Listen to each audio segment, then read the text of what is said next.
What's up, guys? Welcome back to the Team Solemn Circus live video. On the left side here we have Labrnyth, a very powerful rogue deck that can contest with Ryziel and Malice with powerful cards like Daruma Cannon. And on the right side here we have Spright, a little bit of a watered down Ryziel if you wish. We are going to be seeing the Labrnyth deck end up winning the die roll here. Going to be able to choose to go first. Obviously, it's a trap deck. We want to go first. Before we dive on in, don't forget to like, comment, subscribe, channel a lot. We're going to be seeing a normal summon of an Ariana, letting us search for a Storvy Torby. This can allow us to activate sending a rollback. It can also be the other one if you wanted to. Here, just going to be wanting to summon out the body, I'm assuming, to the field. And then we're going to be setting a Labrnyth trap. I believe it was Big Welcome here. If we already had Big Welcome in the hand, then we would set, obviously, the Welcome. But we are going to be seeing the Big Welcome going to be activated now, summoning out most likely the Lovely, and then bouncing the Ariana back to the hand. And we're going to see then Lovely going to be activating its effect, destroying one of the cards in our hand. And we do chain Imperm to this on the Lovely. This allows us to make them forced to use rollback to easily avoid the Imperm, or to just make sure that if it does resolve, then we're not going to get a perfect card out of our hand ripped. We're going to get another card here. So we do see a blue being ripped there because they do chain the rollback, which is then going to bounce the Lovely back to hand, allowing it to still resolve. We do see the pink being summoned out, and then we're going to be activating the effect of the pink on resolution, letting us summon out the Lovely. And they do flip up skill drain when we normal summon, and that's just going to be enough for game. There, we're going to scoop it up, moving on to game 2 pretty swiftly. I mean, not much you can do against a skill drain. This is going to be one of those cards that are the floodgates of Yu-Gi-Oh! And Labrnyth is going to be main decking it now. It is very good against the Malice deck, as well as very good against Ryziel. Making the Ryziel monsters all not able to get their secondary effects, as well as going essentially shutting down their Trident and stuff like that, and their Duo Drive. Very important that, you do stop a powerful deck like that. When you are equipped with a bunch of floodgates in your deck, I mean, now they are only at 1. When you see it, especially going first, right? Not much you can do against that.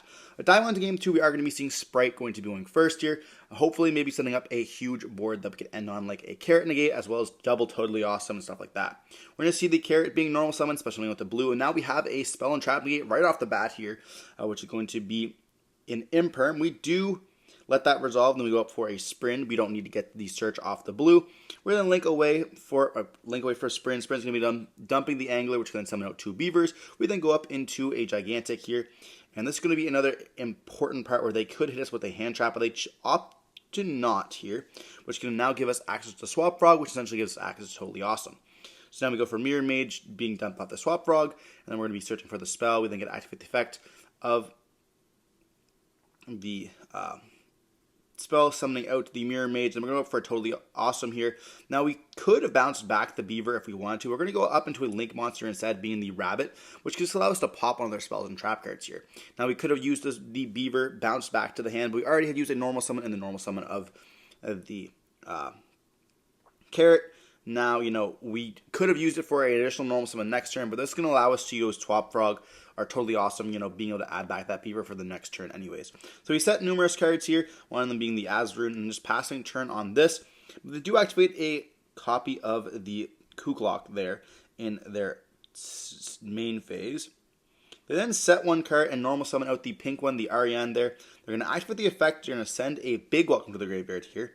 And we are thinking on this. We're going to chain and Imperm this. They're going to chain a Big Welcome to it. And, they can activate that face down trap there. So we are going to chain Totally Awesome to the Big Welcome in the graveyard, which I don't think we can do because of the activation of a trap. They do chain Daruma Cannon here.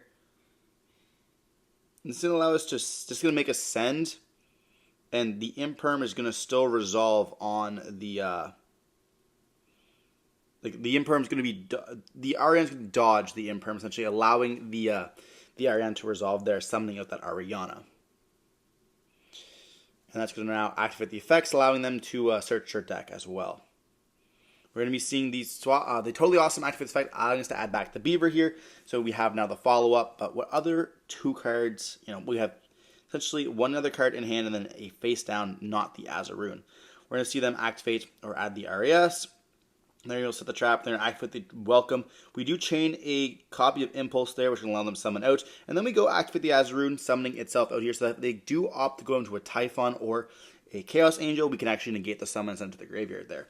Now, if they didn't summon these guys in defense position, it would have been a different story, being able to kind of beat over it. I mean, neither of these monsters would have been able to beat over it, so the Azurine definitely would have been coming down. But they go for a Typhon there, and we do negate that summon, leaving just the RS on the field.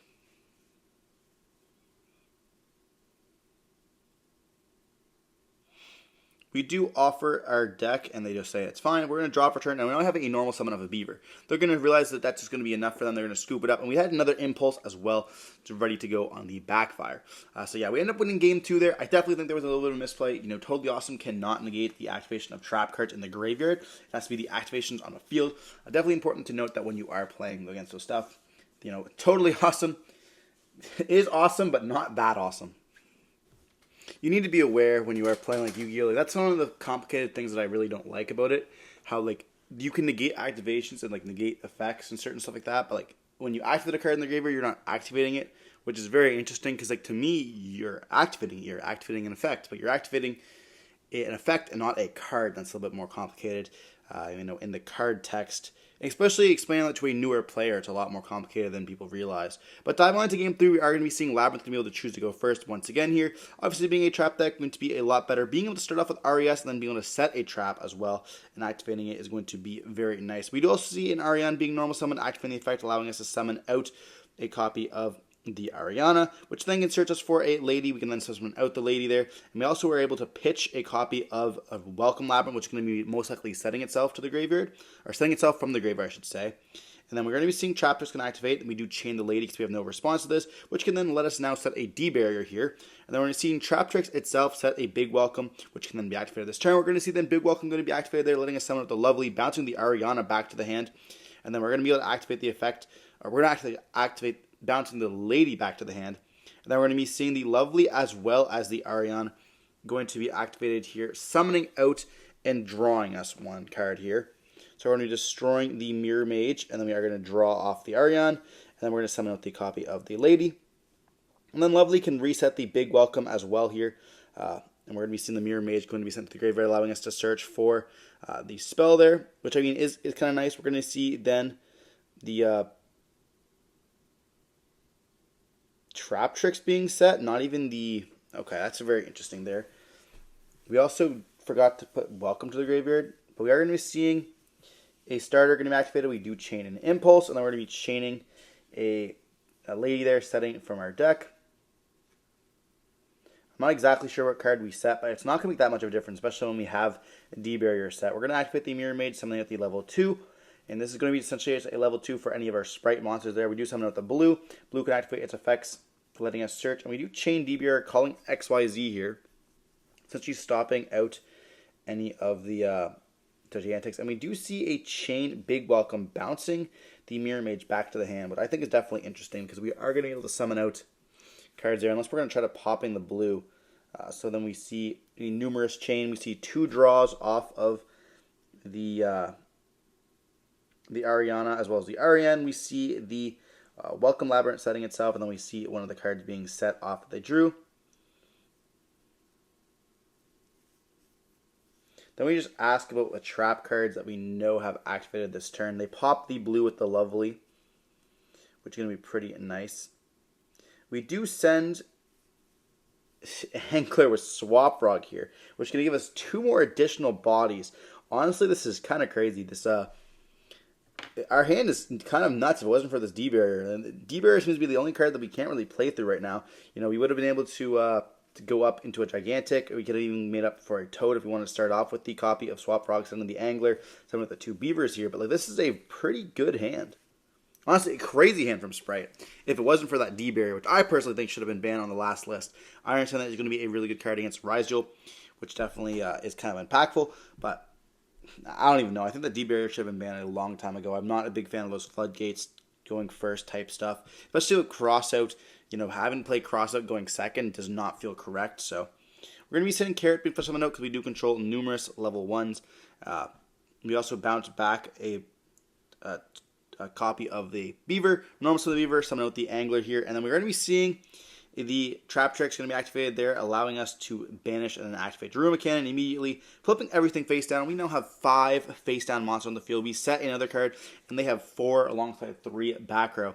So they're going to be able to clean up quite easily here. We're going to be seeing the Haryana, the Lovely going to be setting itself, setting the Daruma Cannon back here. We're going to be flipping up the Lady. Normal summon with another Ariana, which is going to then be able to activate the effects, letting us search. And Labrnyth has 5 monsters on their field and searching for a Coup Clock, which is going to be pretty nice for them.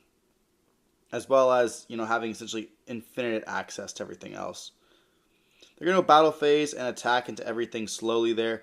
And I mean, at this point, they're just controlling the game. Can they set one more card? I mean, they have an Impulse in the hand, so they don't want to set that because they want to be able to activate the Impulse from the hand here. And there's no reason to not, in case we have, a copy of Evenly Matched at this point. But we are going to go for Statue. And they do chain an Impulse, and we just admit defeat there, realizing the game's going to be lost. Mirror Mage was one of the last card in the hand, and we would send up the Jet. But looking back, honestly, our hand was extremely cracked. The only card that was really stopping us there was D-Barrier, but I've never seen a full board off of a Labrynth player, so it's super cool to see that. And I know a lot of players are like, I haven't seen Labrynth end up winning any duels lately on the channel, so I want to be featuring that for you guys. And Labrynth can definitely win some duels, especially when they have powerful cards like Skill Drain, D-Barrier. We see a Rivalry on the field as well. Lots of good cards that they have in their arsenal. When they do use them, they obviously are automatic wins. Regardless, hope you're watching the video. Don't forget to like, comment, subscribe, more content like this. Stay safe. Peace.